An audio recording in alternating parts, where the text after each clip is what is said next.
I'm going to, I record my audio separately.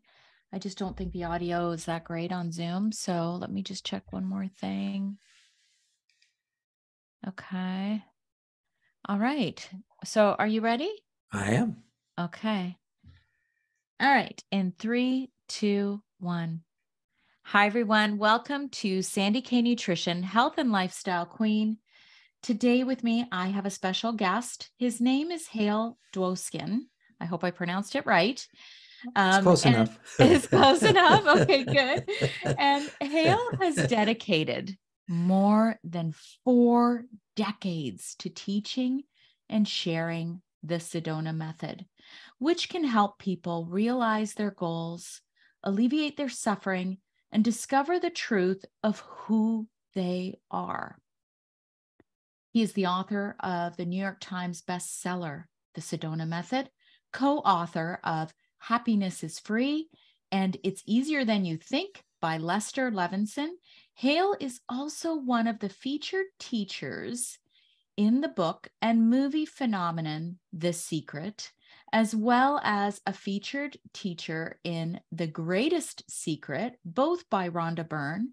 And he's also featured in the movie Letting Go. So I actually have a little bit of backstory that I'm going to tell before I introduce Hale officially.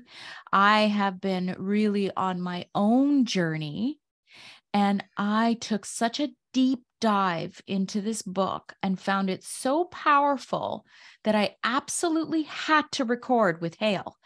So that's my own little backstory on why we're here today.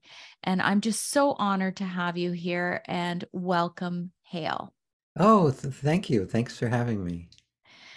I'm really happy to have you here only because I feel like this is a book, especially post-COVID, that a lot of people would really find useful. It's like we're kind of all trying to find ourselves right now, and it really helped me. So maybe tell us your backstory. I mean, you've done so much, Hale. Well, I was a seeker at it from a very young age, and uh, back in 1976, I met Lester Levinson, who was the man who inspired this work, at a seminar I organized for Lenador, and I didn't really notice Lester in the seminar. But I was fortunate enough to go out to lunch with him and Leonard and the other organizer, and it wasn't really so much what he said, uh, but it was this sense of peace and stillness and love, and it was really hard to describe. And all he really said about the Sedona Method is that it's, which at the time I believe was called mind freedom, uh, is that you sit around a table and release. And I had no idea what that meant. This is 1976. Most people thought releasing was beating pillows. And, uh, but I thought if it could give me even just a little bit of what he was an obvious living embodiment of, I was on board. So signed up. The next weekend was the first weekend of a 2-weekend seminar. And before the first weekend even ended, there was this deep knowingness that this is what I was going to be dedicating my life to. And I've never wavered. It's now, what is it, to 2023. It's a long time ago. Yeah. Yeah, we can even Still, just leave it at that, not do the yeah, math. it's still going strong. And what what I discovered is what he was talking about, is that we have no limitations whatsoever except the ones that we buy into, and that everyone has this natural ability to let go of stress and tension and anxiety and confusion and self-doubt and all the mental noise and inner conflict and turmoil that appears to rob us from having, being, and doing what we choose and feeling the way we'd like to feel. And what I've watched with hundreds of thousands of other people is that when you get in touch with this natural ability, you can't lose it again because it's something natural. We naturally let go. If you've ever been around, well, you have children, so I'm sure you've seen this, and maybe a lot of your audience has been around young children too. But have you ever seen a young child fall down and then look around to see if they need to be upset? Yes. Oh my gosh. Yes. And then if they catch your eye or they catch an adult's eye, they immediately manufacture an upset to get some love and attention. Yeah. But if no one sees them, they just get up as though nothing happened. That's so true. Because young children just naturally let go. It's they don't have to work at it. But as we mature into adulthood, we because we're trying to mimic and be like the adults who are suppressing all the time and avoiding their emotions and denying their emotions and just basically are not letting them go much of the time, we then model ourselves after them. And eventually most of us forget that we have this natural ability to do it. And most of us still do it when our back is against the wall or when we hear something really funny and we laugh. Laughter is one of nature's ways of allowing us to simply let go. But once you get in touch with this as an adult, it tends to not only stick with you, but it gets easier and easier to do again until relatively quickly you still have the wisdom of an adult, but you have more of that childlike innocence in life, and just like a young child, you can let go. And it's an incredibly useful skill. Incredibly useful. I do believe it is incredibly useful, but it's also not easy. I mean, I think this is why books like yours are needed, because unless you're guided, it's not that easy to, okay, let's describe what the word imperturbability is. Yes. Because I think that's a great way to start. What do you think? Sure. Yeah, because imperturbability is something we'd all love, right? Sure. So the word imperturbability is just pointing to that emotions arise, life happens, but the disturbance is that which we truly are is really actually already imperturbable. But because we've identified as a person, we've identified as a particular story, we've identified with our emotions, we think we're getting disturbed all the time, and then we're struggling to find equanimity again. And it's never seems to be quite right. But as you let go and as you recognize what truly is, that natural imperturbability is just rediscovered because it's already here. It's already what's natural. The thing about the Sedona Method is it's designed to help you recognize what's natural. It points to what's natural, as opposed to trying to convince you to think a particular way, feel a particular way, perceive in a particular way. None of that's required. It's just what's natural. So peace of mind is something that a lot of people struggle with. Sure. And,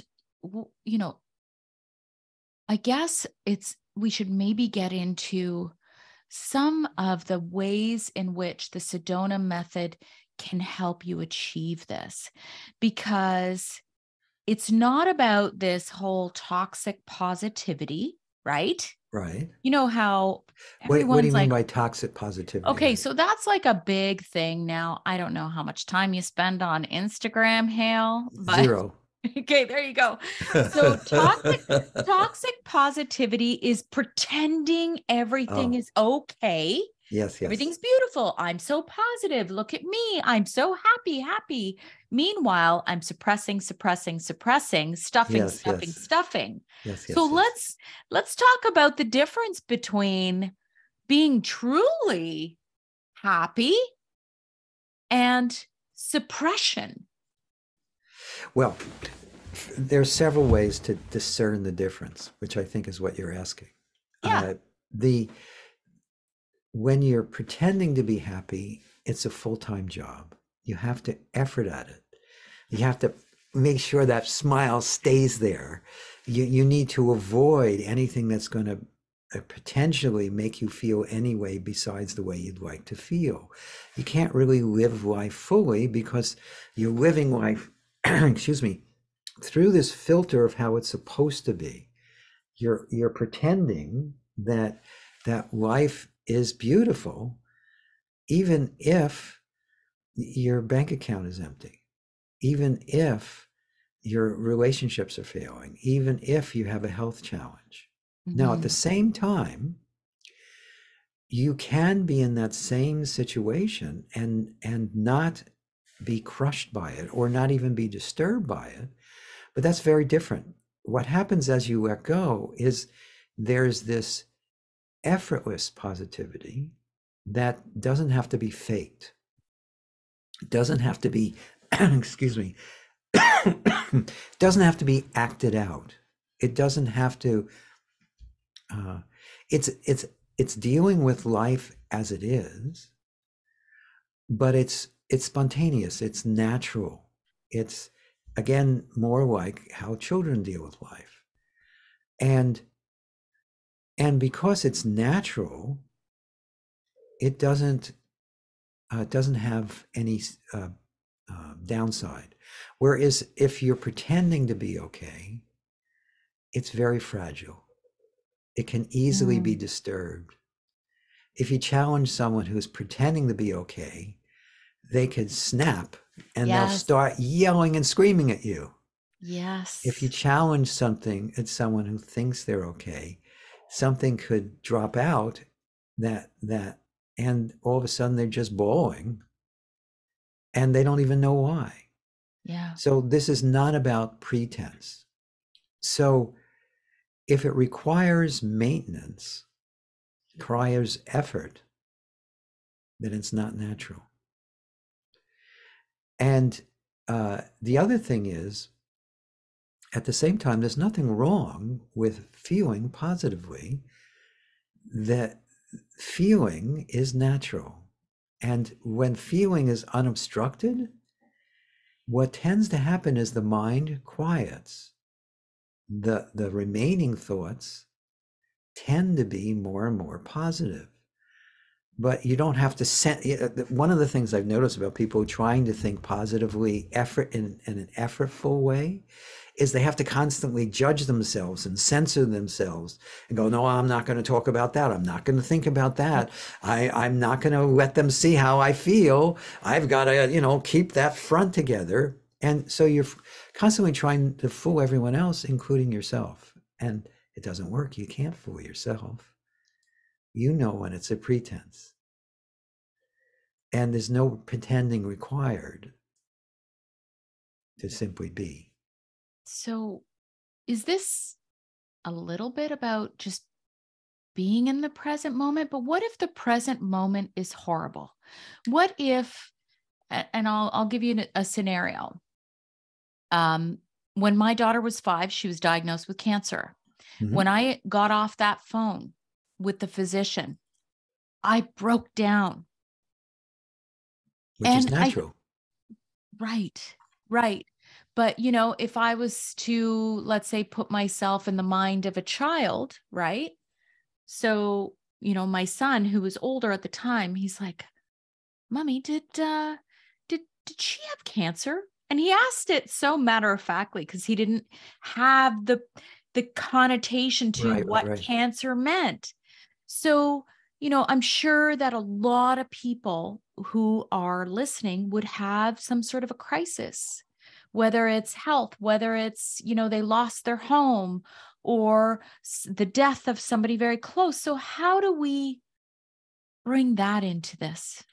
Well, I'm glad you asked that because life naturally has what appear to be ups and downs in it. From a personal perspective, there's always some crisis somewhere. It's either a crisis happening in the world, which we've been very good at manufacturing lately, a crisis happening with our money, a crisis happening in our family, a crisis happening in our city or state or country, a crisis that we most people life is crisis management. Yeah. Yet, from the perspective of that which we truly are, there is this calm, open center that responds appropriately to whatever's happening. So there may be an upset, of course, if you hear that, but then if you want to, you can let it go and it passes. And then what's happening is you're taking action. You're doing whatever is required to support the situation, to take care of yourself, which is important. A lot of people forget that part, and to take care of everybody else. That's what's natural. What isn't natural is to, even though it does happen, is to get so lost in whatever's happening, and so it becomes your whole world. Mhm. Everything else disappears, and it's not a very good meditation. No. Meditating on crisis just causes more stress, more tension, more anxiety, more confusion, more contraction, more illness. Yet, just being, first off, doesn't require anything. It's what's natural. And letting go doesn't require anything because that's natural too. Again, young children do this naturally. Yeah, they We do. still do this naturally too. It's just we're behind, most of us, because we're so identified with our stories and our struggles and our crises. uh, we've don't notice it. But where are all the thoughts and feelings you had yesterday? Except for the recurring themes, they're not here. Mhm. So what happens is most of this disappears by itself. But when we start thinking it's a terrible crisis, we keep revisiting it and we keep Yes. revisiting it and we keep revisiting it. And it makes it seem like that's the only reality. That's the truth. And sometimes when there's an extreme challenge, it can become an extremely um, fabulous opening to see things from a new perspective. And it is also a way for you to just simply recognize that life is just happening. It's not happening to you personally. But when you're in crisis mode, it feels 100% personal. Yeah. And as that sense of it's personal disappears, then there's just life. And life, even when dealing with crisis, is limitless, is boundless, and is ever new. And so it allows for a very different way of living, one where you still handle all responsibilities are still naturally handled. You're naturally a better parent, a better wife or husband. Uh, Everything seems to flow. There's just more of a sense of harmony and peace and naturalness. the less there's a sense of that separate individual who has to always be doing something about it. And also, if feelings arise or when they arise, you learn that you don't have to just push it back down, or you don't have to express it and throw it at someone. You can just let it go. And you do. The more you release, the more you let go, the more it becomes your natural response to crisis as it's happening. I've experienced being in a car, skidding out of control, and instead of panicking, just there's just this flow. I do the right thing. I'm back on the road. There's a little after feeling, and then it's gone, and then I'm still just driving again, or there's just driving happening again. So and I've experienced being in the hospital and hearing that this body might not survive, and being at peace. And that was a long time ago. I obviously, the body obviously survived. Yeah, you're here right now. So, and so it's a very different way of living life. It's a much more natural way to live life.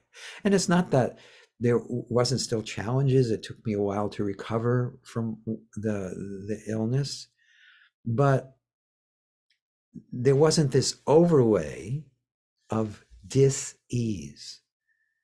When the worst part about any illness for the person who's having it, or if there's someone you care about who's having it, is all the thoughts and the feelings that are they're almost like torture. What does this mean? Am I going to be able to fix it? What does it mean about their life or my life?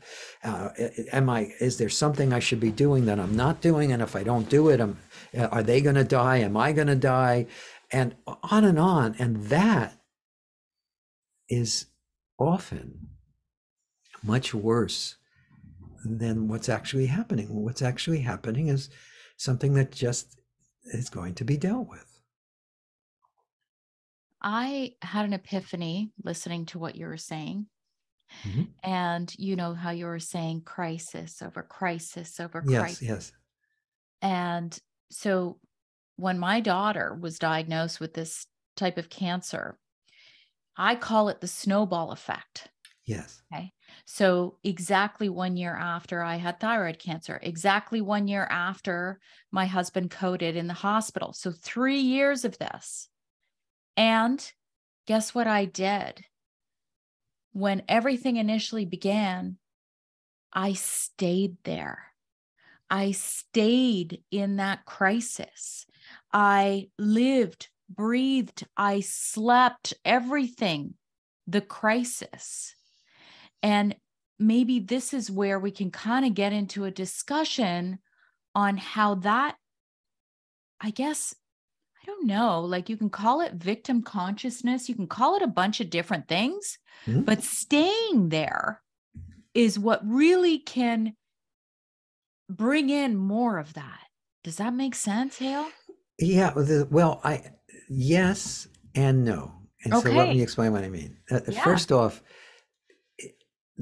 hearing something like that for everyone who's listening to this can make people feel like they need to deny it or avoid it or get away from it. And that's not what you're saying. No. But I think what you were trying to say is that it felt devastating and you felt lost in it, victimized by it. Yes. And that's a natural response if you feel like you're Sandy and it's Sandy's child who's sick, or it's Sandy's husband, or it's Sandy's body.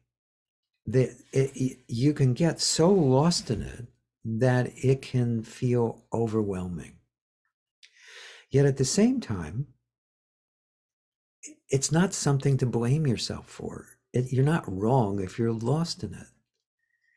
But if you recognize you've gotten lost in it, then already there's Sandy, and there's a recognition that it can't be just Sandy, because I'm recognizing that she is lost in that. She's struggling. Mm-hmm. And then there's space to start to see that there's more to life than just this particular crisis. And then you can choose to do tools like the Sedona Method. Yes. You can choose to take care of yourself, like, take breaks and just take care of Sandy. Mm-hmm. You can choose to just, despite the situation, eat things that you like, have a hot bath, go for a walk, exercise, all the things that help us feel better. And on one level, it's not that you're choosing it, it happens. But what happens is, as you let go, you'll find that there's this natural righting of what appears to be wrong. The situation may not change, but how you're responding to it can change radically. So if you hadn't gotten lost in it, that doesn't mean that those two other events wouldn't have followed. Mm-hmm. Events happen or don't, but the way we experience them can be radically different than the way we often experience them. And so I caution against people who think, oh, I need to not get into victim consciousness, for instance. Okay. If they're trying not to be in victim consciousness, they're already in it. They're already struggling with it. But if they notice there is victim consciousness and they just simply let go and know that it's going to keep coming and going until it's gone, till there is no victim consciousness, then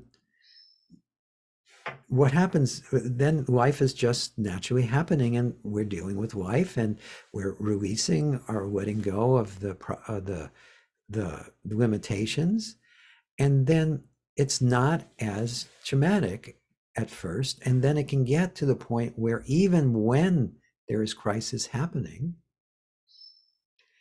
there's just this sense of it's just being handled. And you feel less and less that it's up to you. That we also feel very isolated. When we feel like we're the victim and this life is happening to us, then we feel totally alone. Like if we don't fix it, if we don't solve it, if we don't do something about it, and at the same time we have no idea what that is or what it's supposed to look like, then it's just going to get worse. But the more you let go, the less alone you feel. Mm-hmm. Because they recognize that there is just one energy or one beingness that all is, including what appears to be a crisis. And that changes the nature of how it lands. What is the difference between the Sedona Method and manifestation? I know they're different things, but some people, who have read The Secret, who, right now in the world of social media, manifestation is huge. Yes. And the way that sometimes it's portrayed is like, oh, you just write it down on a piece of paper and say a little prayer, make a little wish, and then burn it or bury it in the soil, and poof, all your dreams are going to come true. So let's break that down a little bit. I would love to hear what you think about all of this. So I'm friends with Rhonda. So I have to be careful how I describe this. Yes, of course. But I know it's not that I was simple, right? in the movie The Secret, although I'll tell you a quick side story. Okay. The the movie The Secret was filmed at an organization that I used to be an active member of. I'm still an honorary member of it, and one of the founders, but I no longer am active in it. It was called the Transformational Leadership Council, and at a meeting in Aspen, Rhonda came, and only one or two people knew who she was, and she came as a guest, and she was filming. And so all of us went in for about an hour and a half. It was a 3-day meeting, and we were doing lots of other stuff. So it was time for people to be interviewed, and people got interviewed. And a lot of the people in the Transformational Leadership Council are into the law of attraction or manifestation. But I really wasn't. The Sedona Method helps with that, and I'll explain how. I'll come back to that. But what happened is she interviewed me for an hour and a half, and at the very end she went, "Oh, this movie is about the law of attraction, so I want you to be in the movie. We need to talk about it." And so I said a couple of things. One of them was, be for what you want, as opposed to against what you don't want. That's part of the Sedona Method. And she based a whole part of the movie on that, a whole part of the book on that. And there was one other quote, but the law of attraction for someone who's lost in victim consciousness is an amazingly great first step. Because you have to, sometimes if there's a problem, you take something that also could be a problem if it's believed 100%, and you use that to get rid of the first problem. Even some medicines, if just taken, you would never take them by themselves because they'd be toxic. And why get your body toxic? But this is similar. Getting lost in manifestation is toxic, because then you're constantly trying to monitor how you think and feel, and you can feel actually more and more and more compressed. You tend to get into magical thinking because you think that you can just write down on a piece of paper and your world is going to magically change. And yes, of course, it's certainly better. It feels better to live life with a more positive mental attitude. But if you're not dealing with the underlying causes of that positive mental attitude, which are your suppressed emotions and your belief in being a separate individual, then you're just building a house in air. Or it's more like you have a golden barrel, and the golden barrel beingness or just what's really true, and it's covered over by some rotting apples. And so what you're doing is you're putting a layer of good apples on top of the rotten apples, but eventually they're all going to rot. But if you clean out the rotten apples, what you discover is the barrel's already made of gold. And that's what you've been looking for, is the gold that's already there. So the law of attraction is very much supported by letting go, because you're clearing out everything to the contrary. But then you don't need to force the opposite. It's what's already there. And again, so, and it's not really you doing any of that. It's just what's naturally happens. It's life is a beautiful unfolding that is not run by your sense of being a person. The sense of being a person is part of that beautiful unfoldment. But the person isn't as in charge as it thinks it is. And so what happens is, as you let go, you feel like you're being supported on so many levels without it being you who's doing it. It's just what's natural. And so again, the law of the law of attraction or manifestation is a great first step if you feel like you're the victim of the world. But once you recognize that you can affect the world, then you start to move beyond the whole manifestation thing into how can I just enjoy life as it is? How can I be how can I just be a good mom or a good dad or a good husband or wife or a good son or daughter or a good employee? And then even that drops away, and you just find that you're naturally in a loving relationships. You're naturally naturally having the abundance that is already there. You're naturally living this beautiful life that, of course, still has ups and downs, but you're not crushed by any of them. They're just what's happening. So, can we get into an example of how this works? Oh, let's definitely do that. Let's Because, definitely do you know, I used to be a huge only, and I still like, I don't discount manifestation. Yes. I do believe there is a lot of warrant in manifestation. But the one thing that I found with the Sedona method is that you don't necessarily ignore the not so positive side, but you release it, right? Yes. It's about Well, that's a release. big difference. Yes, that's a Yeah. big difference. So it's a huge difference. Yes. So, and let me just address that since you brought it up. If I said anything so far that anyone's interpreting as deny your feelings or reject your feelings or suppress your feelings or pretend they're not there, that's not what I meant to do.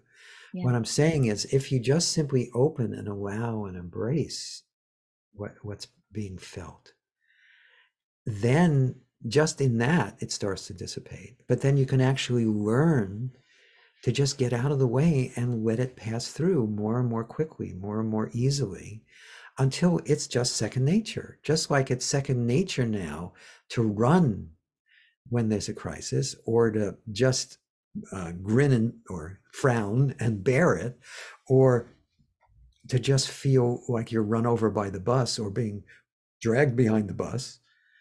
You find that there are ups and downs still, but it feels less and less like it's happening to you. It's just what's happening. Mhm. And that's very different. The less it feels like it's happening to you, the more it's just what's happening. The easier life feels, Mhm. the more natural it is. And the more you find yourself saying, doing, being, allowing for whatever's most appropriate moment to moment. So let's start with just there are the Sedona method is a group of tools grouped under the term the Sedona method. And one of the first tools that we introduce is just the actually I should say there are 5 ways of letting go. The first, and let me demonstrate it so it's visual. Pick up a pen or a pencil or some object that you would be willing to drop to the You want floor. me to do it too? Sure, if you want. If Okay. Yeah, not, I'll do it with you. okay, great. Okay. But if everyone do this at home, if you're watching at home, if you're in a car or a place you can't do this, just imagine it. So this object in your hand represents your your fear, your frustration, your anxiety, your self-doubt, your limiting thoughts, feelings, and beliefs. And your hand represents just your gut or just just what you truly are. So now grip the object really tightly with your hand. Now, if you did this long enough, it would start to get really uncomfortable and also start to feel familiar, because this is what we're doing all the time with our emotions without realizing it. That's enough. Open Yeah. your hand, roll the object around in your hand. Now, is this object attached to your hand? No. Right, obviously not. It's not. But that's how it feels so often. We feel like there's no room between me and the emotion. We feel True. like we are it. But every limiting thought, feeling, or belief is attached to us as this object is attached to your hand. And it's even in our language. We don't usually say, I feel sad. We say, I am sad. Mm. We don't usually say, I feel angry. We say, I am angry. I'm angry. Yes. Right. Well, it's not attached to us. And because of that, we can do this. Close your hand lightly around the object and just let it go. That's how easy it can be to let go. Now, that seems too good to be true or too simple, but that's why it works. Because it doesn't require a lot of thought. You didn't have to think a lot to open your hand and let the pen drop. Well, you don't have to think a lot to just simply open inside as best you can and let the feeling drop because it's not attached. So I'm going to ask a series of questions. With this, you don't have to respond, just listen. Okay. I don't want you to feel like I'm putting you on the spot. Plus, I want to do this with everyone who's listening or watching this so that they can do it with us, because they'll find that if they can just do this much, their lives will be radically transformed.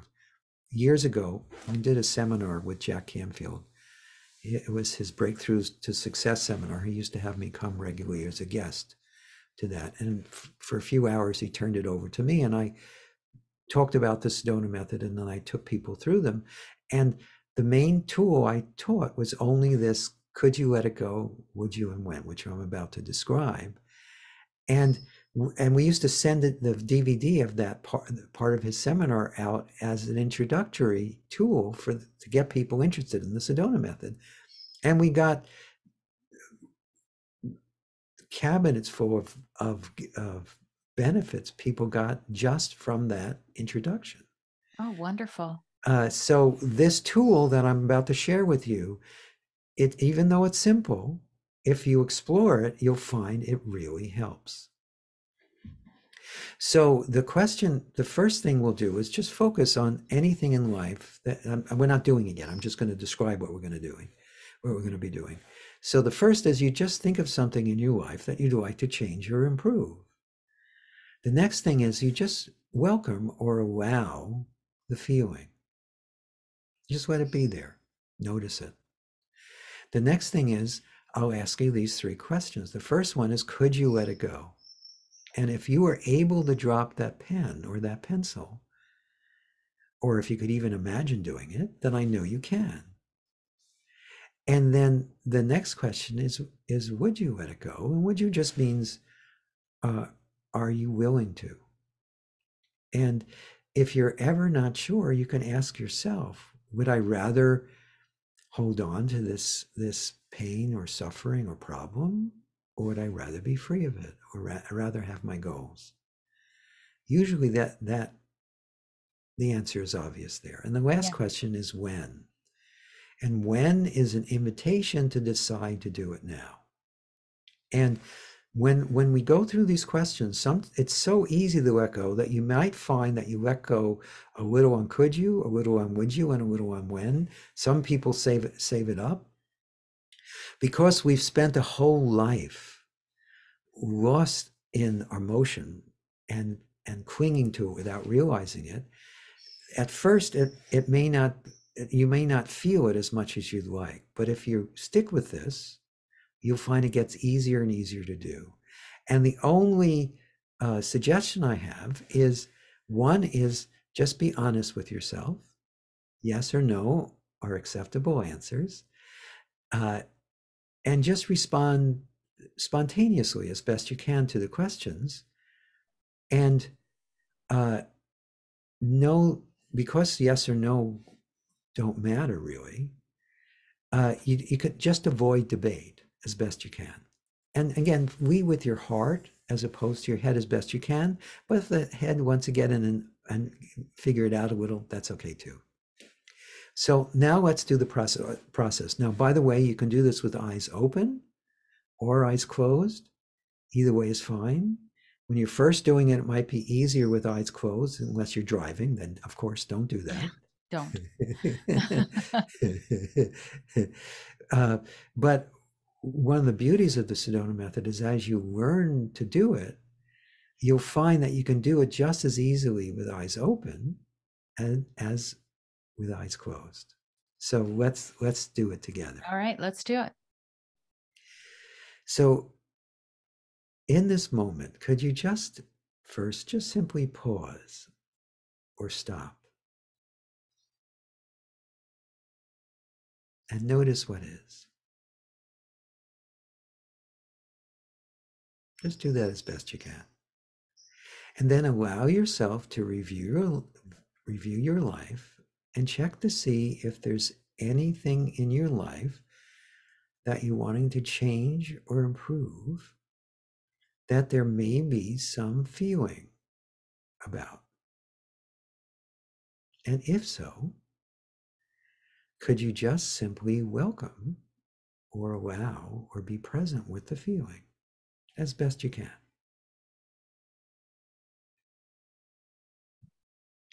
And then as best you can, just for now, could you let that feeling go? Just could you?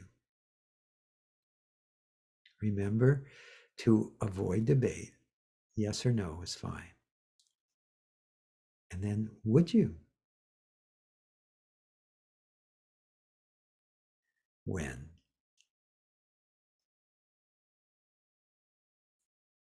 Okay, now let's go through it a couple more times. You may have felt some letting go already, or you may not be sure, and that's natural. It's normal. So is it normal to say no? Yes, absolutely. Okay. So if I said, no, I can't let it go. Nope, not now. Nope, nope, nope. That's normal. No, I'm glad you said that. I some of the biggest releases I've seen when teaching this live is when people they've been forcing themselves to say yes when really they want to say no. So when they actually say no, it releases. Like even just now, when you admitted that you wanted that the answer was no, and wasn't that a relief? Didn't you feel something let go? Yeah, I felt good to say no. And it felt good to say not now. Nope. Yeah, Not yeah. All right, but that was a release now. Okay. because it's not about how you respond. These questions, young children don't go, could I let it go? Would I? When? They just No. do it. There's no thought required. Right. So let's run through it again. Okay. Focus on that same thing or anything else that you're wanting to change or improve. And then could you just welcome or allow or be present with however you're feeling? Could you just let it be here as best you can? And then as best you can, just for now, could you let it go? Just could you? Would you? When? Good. And let's just do that one more time. The repetition actually helps. Sometimes it takes a bunch of times asking the questions until it fully lets go, and that's okay. So again, focus on that same thing or anything else that you want to change or improve. And could you just welcome or allow however that feels inside? And then as best you can, just for now, could you let it go? Just could you? Would you? When? Okay, good. So again, if you were doing this on your own, you could say, could I, would I, and when? And if there was a bunch of no's at first, you just keep going. And one of the other things you can do, if you keep hearing no, then take a moment and give yourself permission to hold on to the feeling. Because if it feels like the feeling is holding on to you, of course the answer is no.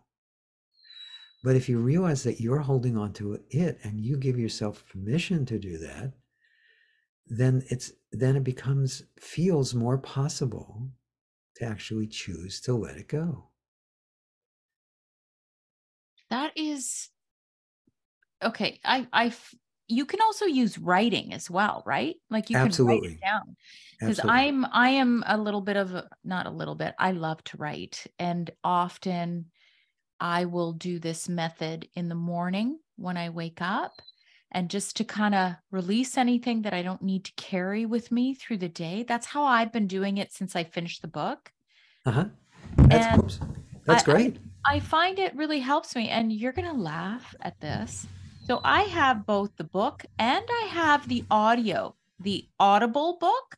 Yes. And sometimes if I have issues going back to sleep, sometimes I'll wake up at 5 and then I'm like, oh, I don't want to wake up this early. I will put on the Audible book. It is amazing because whoever narrated it, she's got this beautiful, soft voice. And it's almost like I'm absorbing it subliminally as I'm falling back asleep. Anyway, I just think that's kind of a cool way to use, because it's been months that I've been doing this now. That's great. That's great. Yes, a lot of people like the Audible book, but excuse me, a lot of our programs are audio and video programs.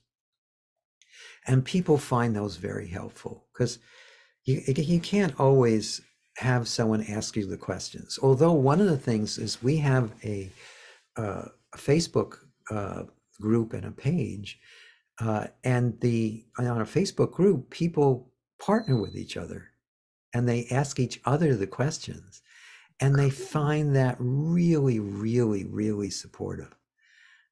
There are thousands of people in our Facebook group, which is just the Sedona Method.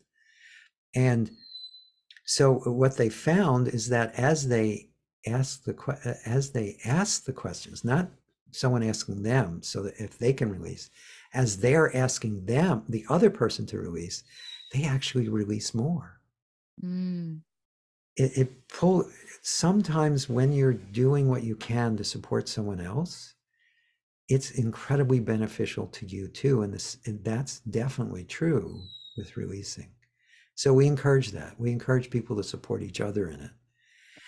And so,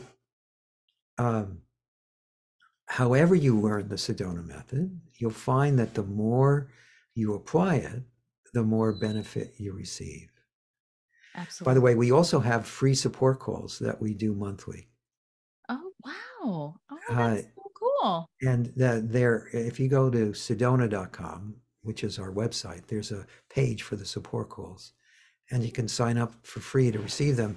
And you don't have to take one of our programs to do that. You don't have to read the book. You don't have to listen to the Audible. You can just sign up for free and get support every month. I have a question for you. Have you ever heard of the book Existential Kink by Carolyn Elliott?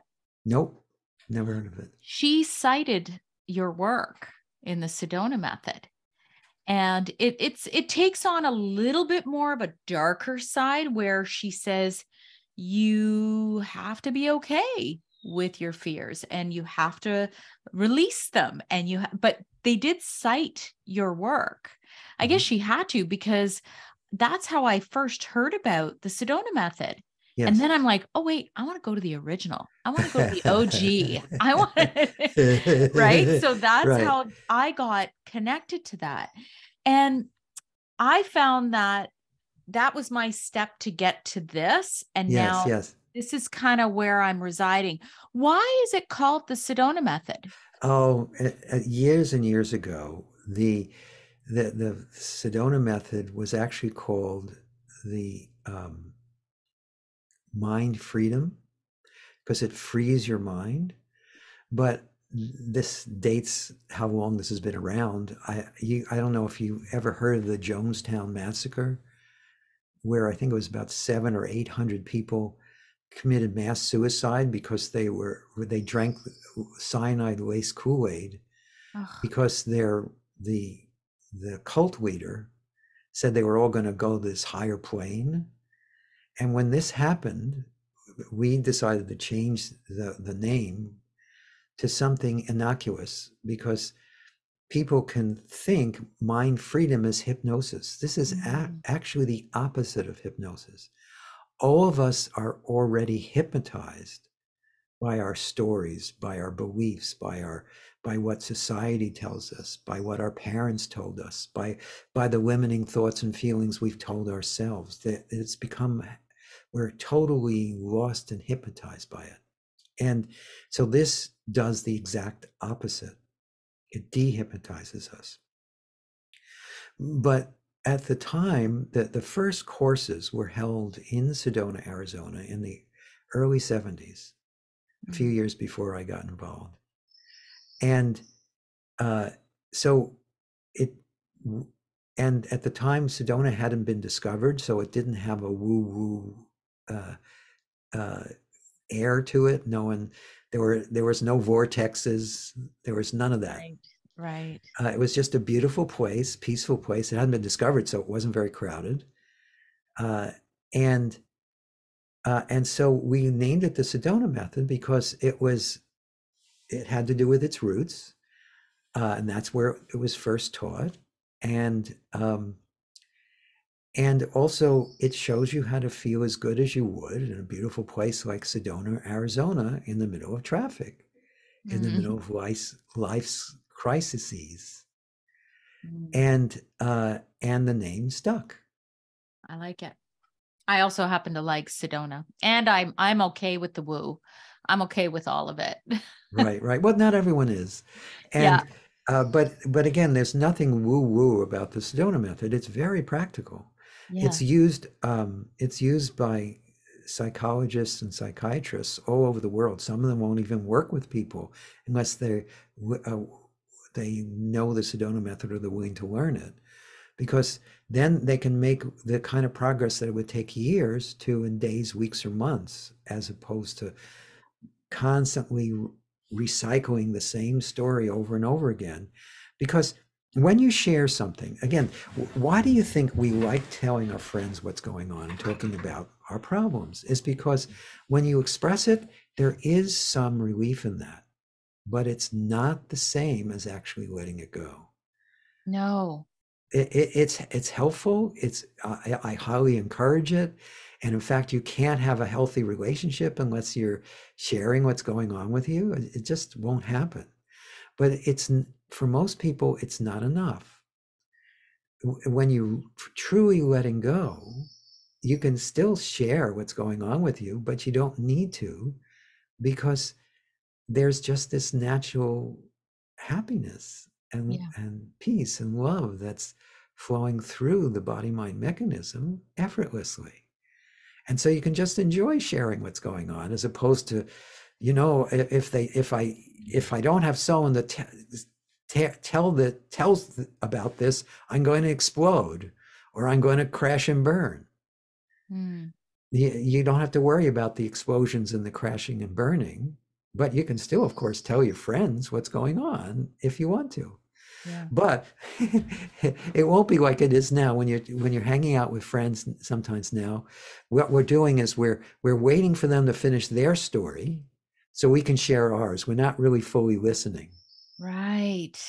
But what you'll find is, as you let go, people will think you're a brilliant conversationalist, even though you're speaking less. It's just because you can actually listen. You're not dying to get your story out too. Wow, that's so powerful, actually, when you think about it. And so I personally, I like, people will probably say, well, I don't need this. I personally find this very useful for anybody who's a bit of an overthinker. I'm an overthinker and an overanalyzer.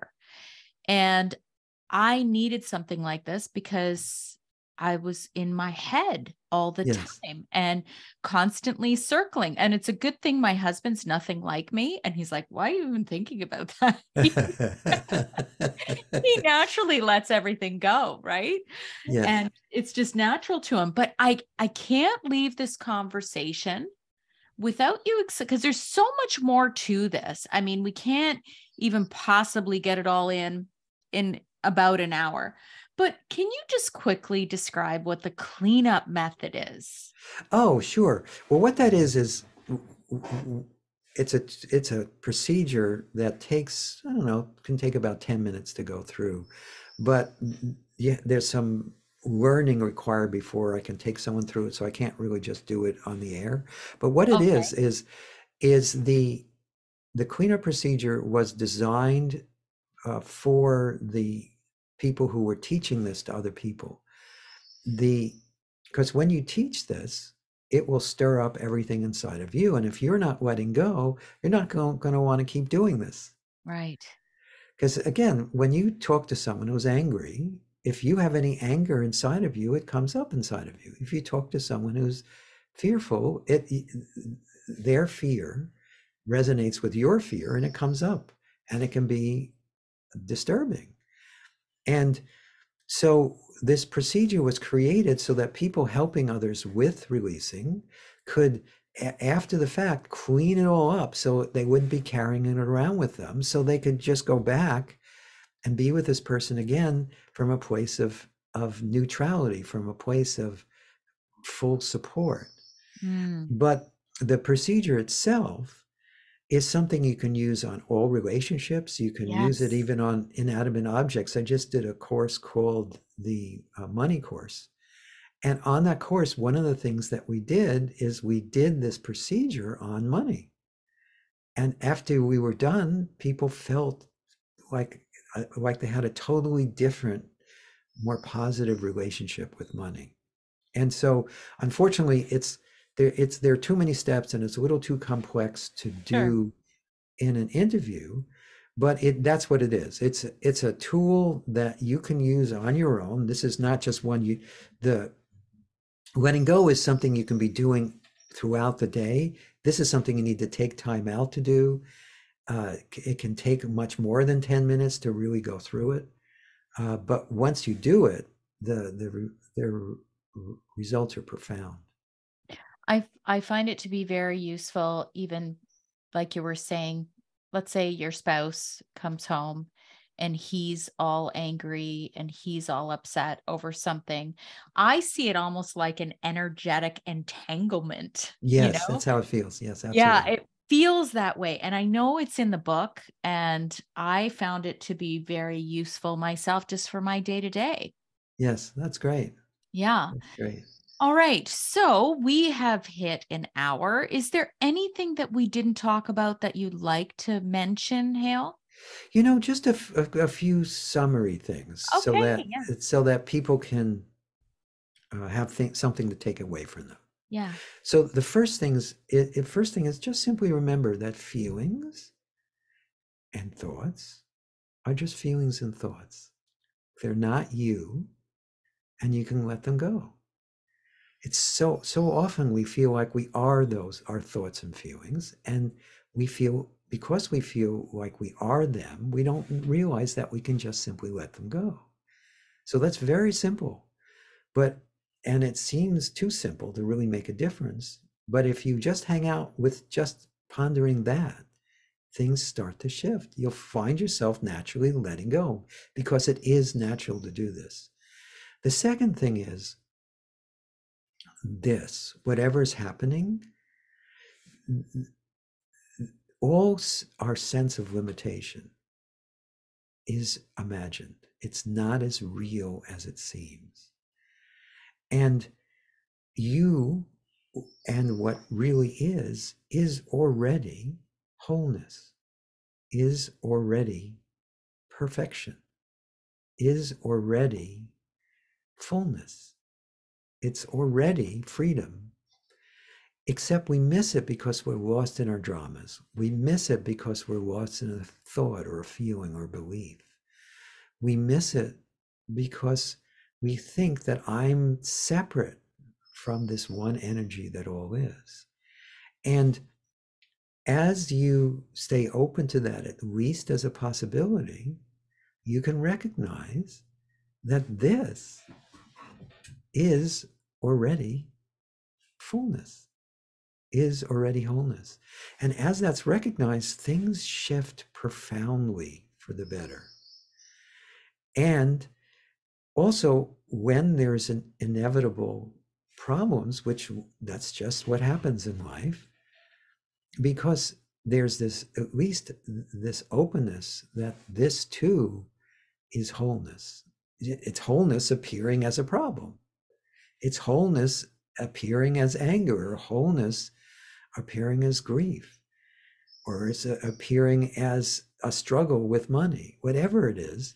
Just that little change, a little tweak there changes the dynamic. And so just be open to that, at least as a possibility. Mm.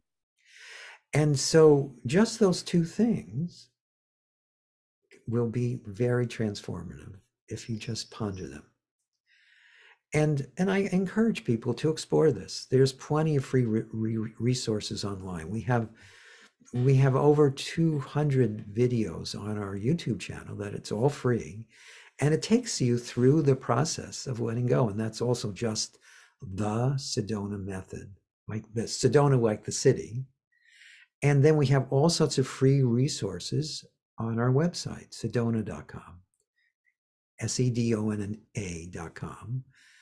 And then, of course, there's the book, which is available where books are sold, but it's available on Amazon. So however you choose to pursue this, you'll find it will benefit you. But even if you don't, just remembering what we talked about and pondering a little, you'll find things get a little easier and maybe a lot easier. I love that. Thank you so much. I loved our conversation, and it was such a pleasure to meet you, Hale. Oh, likewise. Likewise. This was fun. Thank you. Thank you. All right. I pressed stop on the audio. That was so good. Thank you so much. I'm so grateful. Oh, well, thank you. Thank you. It's been fun. I will be in touch. Her name is Maureen, right? Yes. Maureen. Yes, I will be in touch with her. I'm just saving the file. And I will let her know when it will be ready to release. And I have